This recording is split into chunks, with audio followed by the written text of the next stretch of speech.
I'm David Bank, and from Impact Alpha, this is an Agents of Impact podcast. And we now have 98 active applications seeking $104.5 billion worth of loan proceeds, right? So that's great. Now we got to get those things out the door. That's Jigar Shah, the solar and sustainable infrastructure pioneer who now heads the Energy Department's Loans Programs Office. Jigar has authority to make hundreds of billions of dollars in loans to turbocharge the energy transition.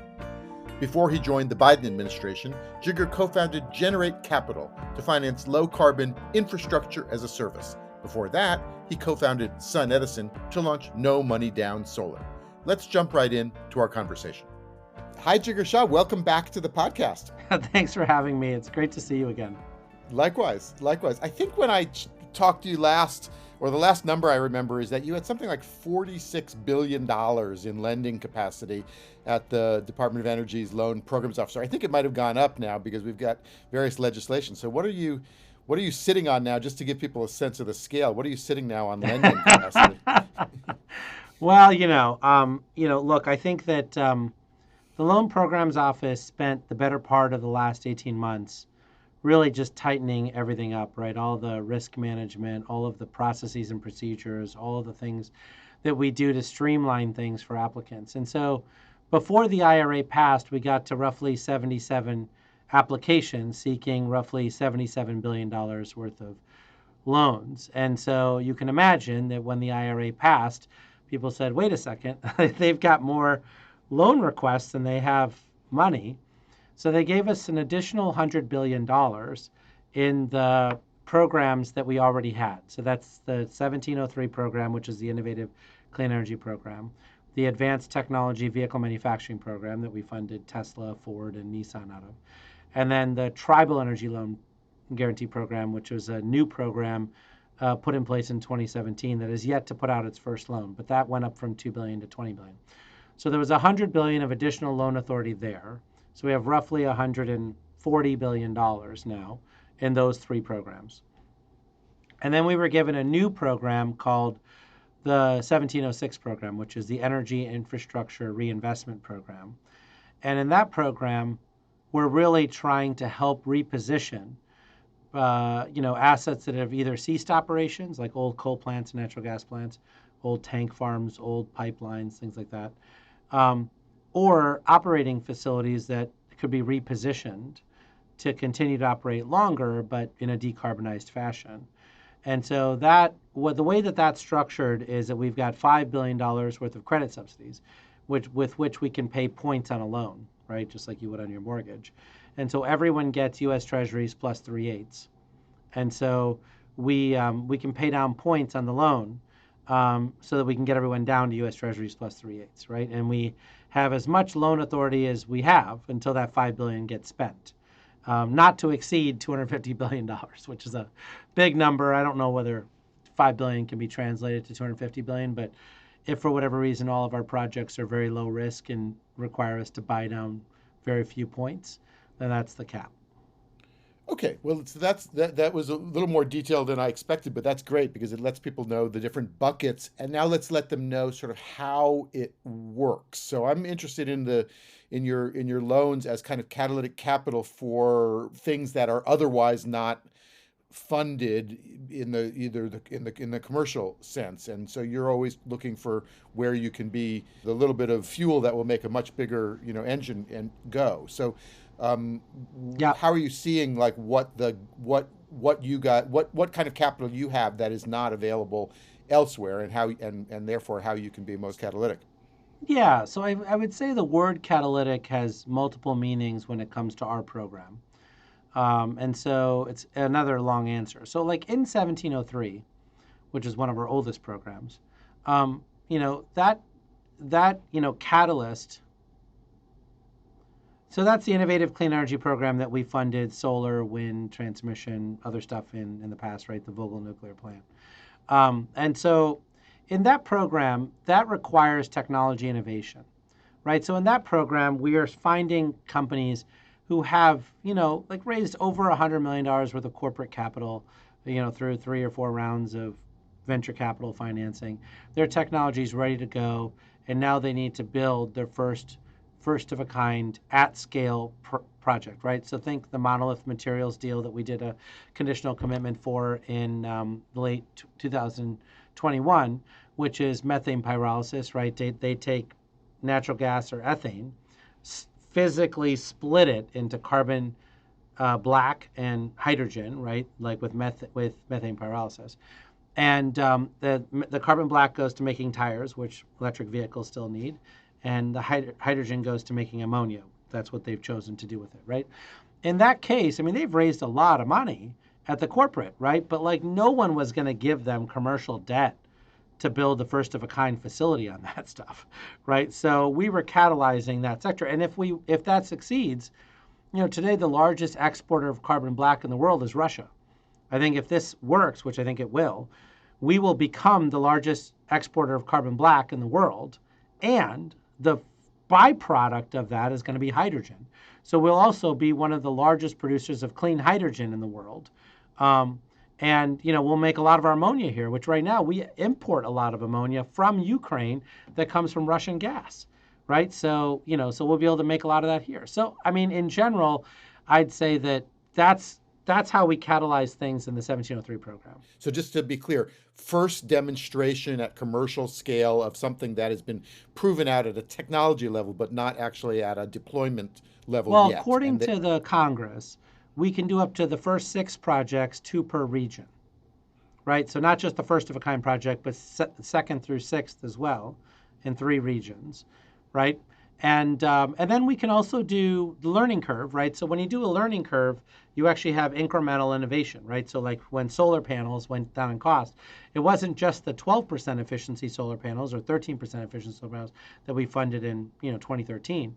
It was also like it went to 19% efficiency over time, right? So some of those breakthroughs also qualify for the Loan Programs Office, right? And then, so we can do the first 6 of those breakthroughs as well.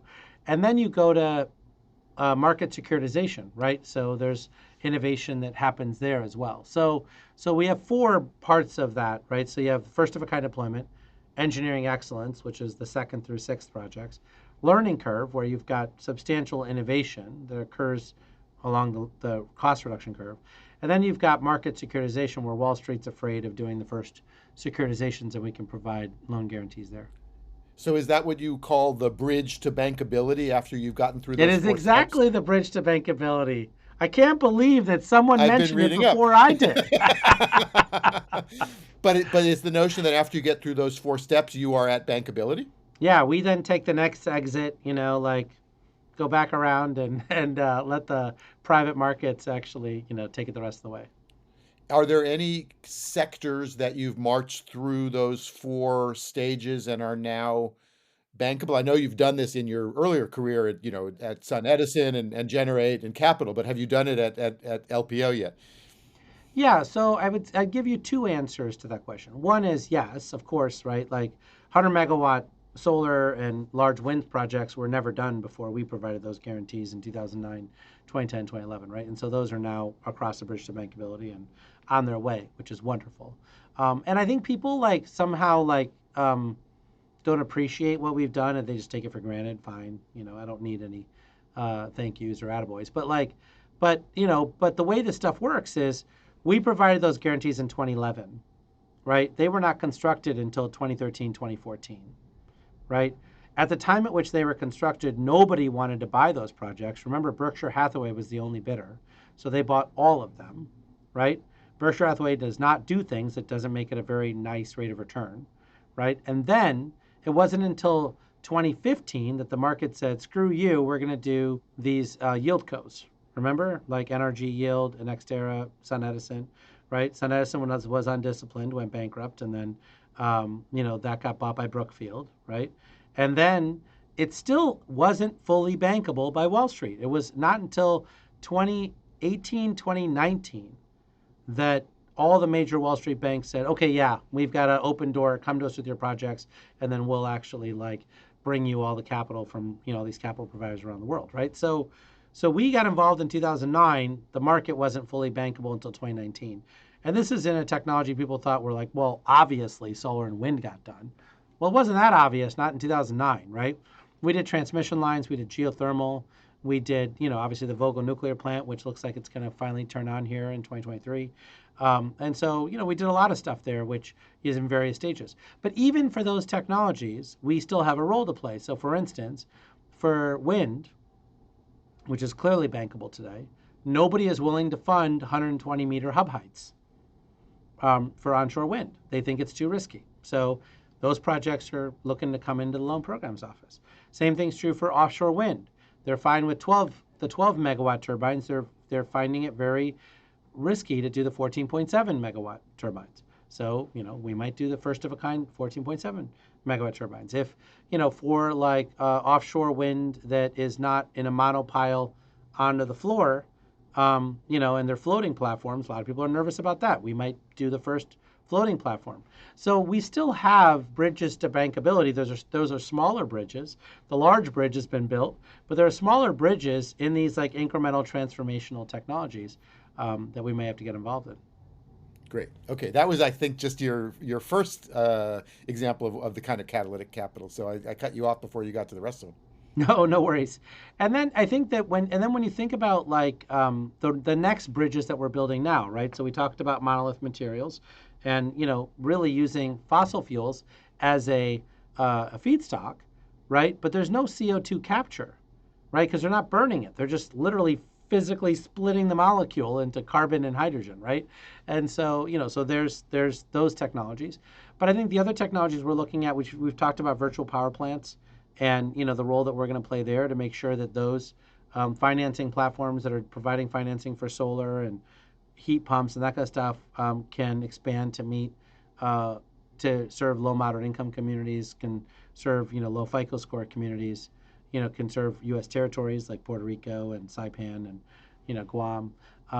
You know all of that stuff can also go through our program, and you know the innovation that they're doing there is the virtual power plant concept where we can actually use all these resources in a virtual way to replace natural gas peakers. So that's partly a tech innovation. It's partly sort of a business model innovation. Well, it's only a tech innovation from the purposes of the eligibility of our office. Now, it also participates in business model innovation, but that doesn't qualify for the innovation part of our innovative clean energy. It's only the tech innovation that qualifies. Got it. Okay. Okay. So I know that you are a fan of sectors that reach $100 billion to be able to make, I think, a meaningful contribution on the climate side, and also, you know, maybe Well, I think. I don't know that I'm a fan. I mean, I'm a fan of gigaton scale climate reduction, and you can't get there without $100 billion to cross the bridge to bankability. Okay, so it's the gigaton reduction that you're after, Yeah, that's right. of which the I'm hundred a billion big fan of gigatons. of gigatons removed or gigatons That's right. avoided. That's right. That's right. um, so tell us about, say, let's just take one that I've gotten interested in, hydrogen. Yeah. And I know you did the high store a hub in Mississippi. I think one in Utah as well. I know the DOE more broadly is onto the sort of hydrogen hub model. Yeah. Where is that on the road to bankability? Well, so I'd say it a little bit differently. So in hydrogen, you've got 14 plus use cases that people are talking about, right? So um, when people come to us, we are acting like a commercial bank. Now we're a friendly commercial bank. We've got free coffee in the lobby, and you know, like all the things that you would want. Free Wi-Fi. You know, come on into the lounge and you know come in. But like either way, like you know, we're still a commercial bank. We have to meet the reasonable prospect of repayment. So there are certain use cases that have done that, right? So the Delta Utah project is hydrogen seasonal storage, right? So they take all that excess wind and solar in the markets that would otherwise be curtailed, and they're turning it into you know green hydrogen and sticking it in salt caverns, and then you know they might turn it back into kilowatt hours using a combined cycle gas turbine, or they might actually sell it off at a higher price to a green chemicals facility that co-locates and turns that hydrogen into chemicals or ammonia or something like that, right? So So essentially, that's it's a giant storage facility. yeah, and there's 12 more caverns that have already been identified. I think there's somebody even making a REIT out of them. I mean, it's crazy how innovative people are. But like, so that is a use case that pencils, and a lot of people look at it and go, "Oh, that makes tons of sense to me," and I'm willing to put together. And that project got 5 of the world's most respected infrastructure investors as investors, including, GIC and some of those other companies, right? So that's great. Now, the monolith materials deal is also a hydrogen deal, right? So hydrogen is a byproduct of that process. They're making ammonia out of it. Right now, the ammonia in Nebraska comes from Ukraine via Russian gas into the port of Tampa, shipped via pipeline from Tampa to Louisiana, shipped via pipeline from Louisiana to Nebraska. So, like, this is a shorter supply chain that's giving people fertilizer, which they need, right? So that business model seems to work, right? The other business model that seems to work is that there's a lot of solar and wind companies who have a certain amount of interconnection capacity, but they've got a lot more land than they have interconnection capacity. So they're realizing that one of their growth stories, right, because there's a terawatt of solar and wind sitting on interconnection queues right now in the United States, is that they can build 4x or 3x the amount of solar and wind than they have interconnection capacity, right? They put in some lithium-ion batteries, which helps them with, like 2 hours of lithium-ion battery storage is pretty cost-effective with ancillary services. So they use that to do some time shifting, and that gets them to like 1.5, 1.7x, what the original footprint was. And then they also build green hydrogen facilities on site, right? To turn the rest of the clean energy plus potentially some energy off the grid, right, into hydrogen. And then they're shipping that to like the port of Corpus Christi and turning it into ammonia and then shipping that ammonia around the world, right? So you've got a lot of technologies there. Sometimes in the case of these hubs, I think the Mississippi one, as I understood it, was um, having a bunch of land that you'd co-locate industrial facilities that wanted stable and plentiful source of clean hydrogen that to run, whether it's, I don't know, Yeah, green that's the cement or next green steel. stage. Yeah. I find that it rarely comes together where, you have 40 folks who want to come in at the same time. So you always have to have like an anchor tenant, right? And so this solar and wind, into hydrogen, into ammonia, seems to have offtake agreements out of Europe and other places that folks have signed up for, right? And then once that happens and the infrastructure is built right around the port of Corpus Christi, let's say, well then now you've got a bunch of these other companies, as you suggest, to take extra land and build facilities there, and then they say, well, actually, it's more profitable to serve those customers than to ship those molecules to Europe, and so we won't do that, and we'll actually use them locally, and that's a 20-year build out, right? That's sort of how that stuff works, and so we're excited about that. And I'd say that we have roughly $33 billion worth of projects that we're tracking across the United States that are in those three strategies. And then there's additional strategies that people are talking about today, but we haven't actually seen a commercial model come together yet and into our office. Am I right in remembering that, Jigar Shah, private citizen, was a little skeptical on the hydrogen opportunity, and maybe Jigar Shah, public servant, has come around? No, exactly the opposite. Exactly that. Remember when I was at Generate Capital, we were absolutely big, hydrogen proponents, right? And I'd say that in general, my own sense is that there's smart hydrogen and there's dumb hydrogen, and so we try to stay away from the dumb hydrogen and we try to lean into the smart hydrogen. But in general, I'd say that hydrogen as an energy carrier is valuable. I mean, think about it this way, right? So when you think about the Delta Utah project, how do they create, like stored hydrogen? They use water, right? There's water rights from that coal plant that's there, and they turn that into hydrogen. That facility is basically another form of pumped hydro, right? So in some of these cases, it makes tons of sense. Separately, we use about 10 million tons of hydrogen in the United States today, right? Turning all of that hydrogen from dirty hydrogen to clean hydrogen is something that makes tons of sense to me, right? So now, do I think that hydrogen is going to save the entire world and do all sorts of magical things and cure cancer? Not clear, right? Like I'm not one of those boosters, right? But I do think that turning dirty hydrogen to clean hydrogen is something we can do, and that alone is a multi-hundred-billion-dollar market opportunity without getting into the trillions, right? So like I think we should just focus on mining that multi-hundred-billion-dollar opportunity and then get the costs down, and then we can talk about the trillions. Are there technologies or approaches or sectors that your view has changed, by being essentially, kind of on the inside now, or getting maybe a view of different kinds of projects or different kinds of players? Has anything changed as you've now, what are you, approaching 2 years in the role? Yeah. I don't know that anything has changed. I've always been for everything against nothing, right? That was Mike Eckhart's view at Acor, and I've always held that view. I think the infighting within the climate tech sector is wholly unhelpful. And all of us should be supportive of everyone's innovation and wish the best for everybody, right?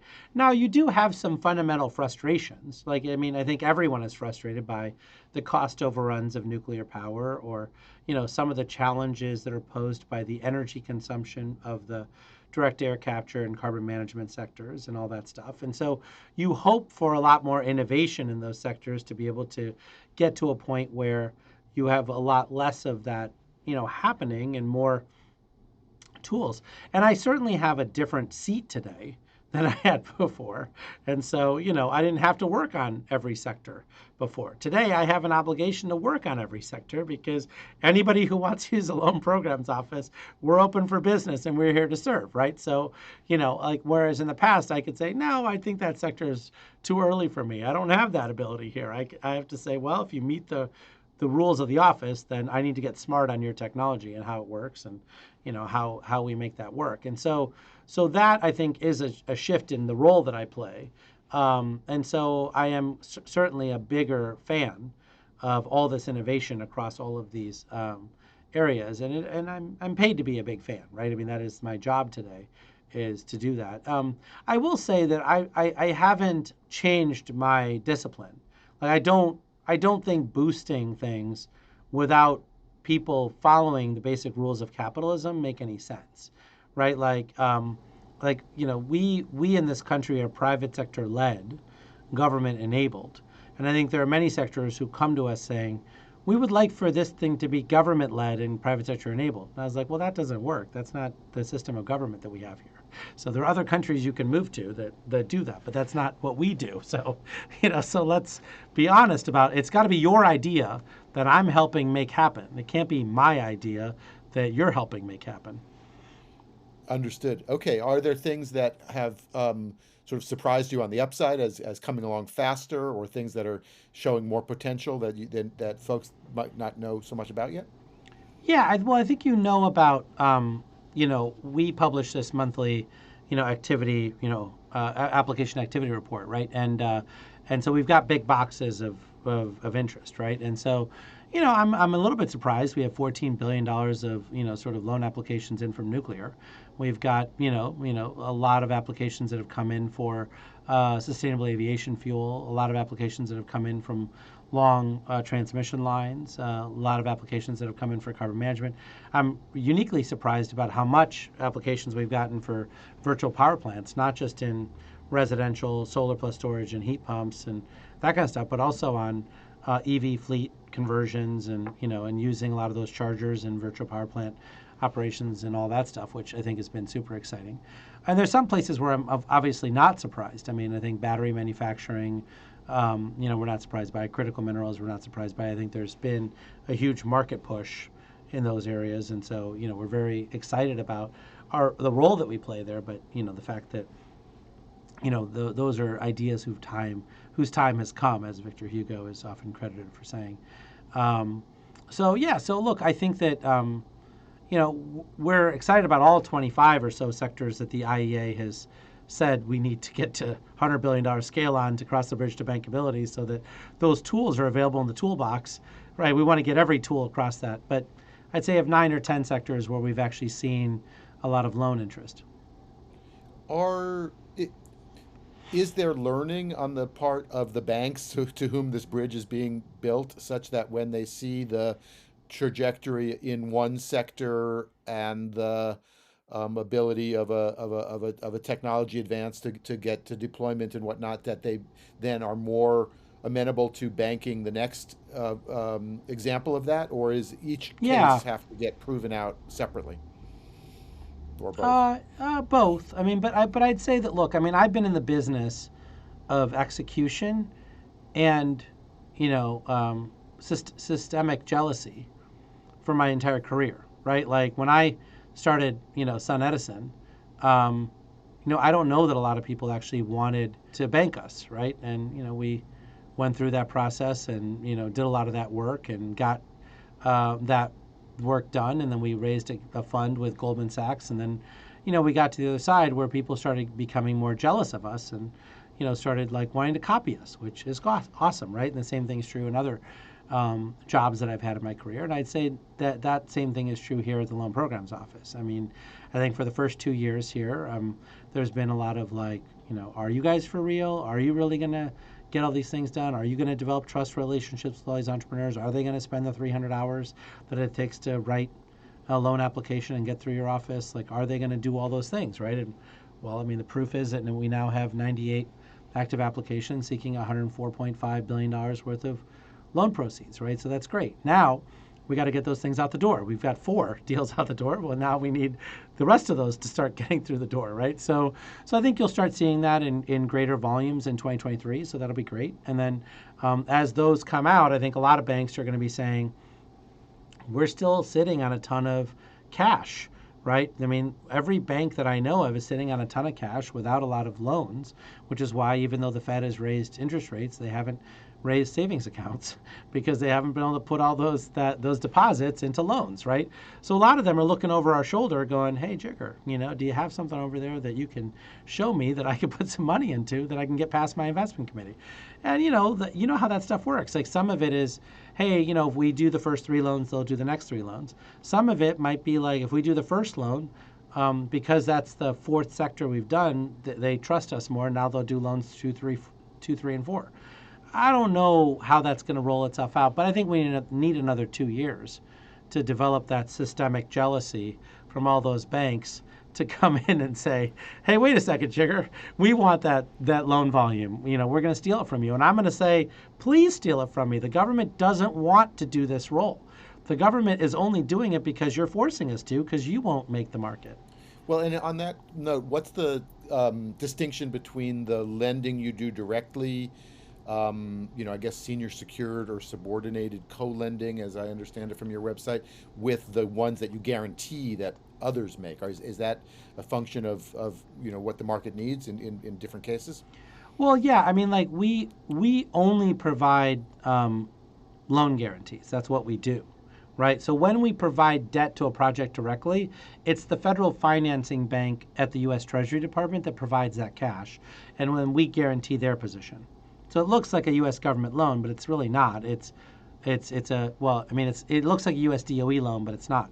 It's a U.S. Treasury loan, which we are guaranteeing.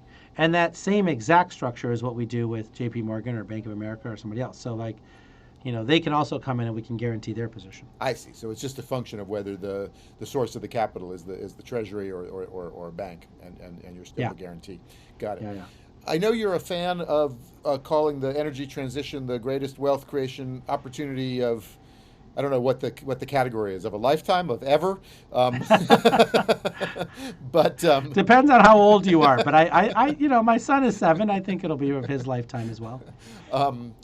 And I think we have seen an uptick. I mean, certainly the private equity and the venture climate tech funding seems to be holding up in the face of a more broader downturn of other kinds of tech funding and whatnot. And there's a sort of general uptick in climate funding, I think, from the reports we're seeing. But has the world caught up yet, even at this late date, to the scale of this opportunity, which should be attracting everybody if it's the greatest wealth creation?